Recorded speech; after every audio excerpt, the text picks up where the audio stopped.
Hi everyone, Dr. Katie here inside our Diesel Truck Technology Center, where today I'm talking with our program director of our one-year academic certificate for diesel preventative maintenance, Mr. Nick Talarico.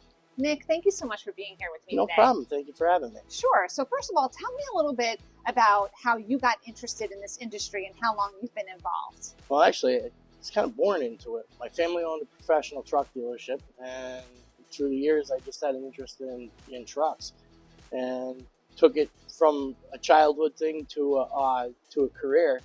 And I've been in the industry for about 28 years. Most of it in professional truck dealerships.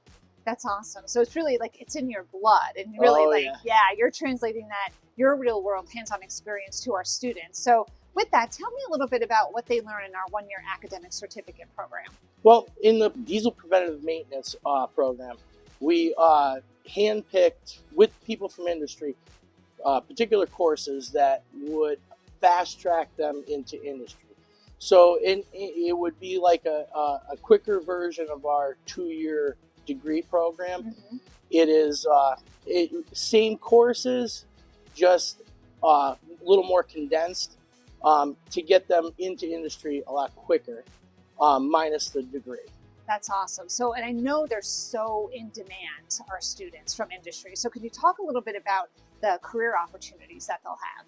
Well, in this interview, they're looking for anybody from changing tires on up to dealer technicians.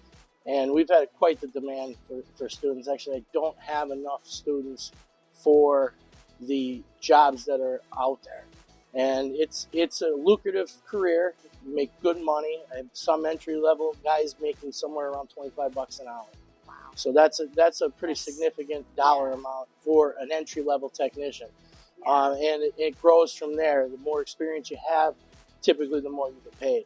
That's awesome. So great opportunity. Thank you again for sharing your experience and for being here with me today. No problem. Thank you.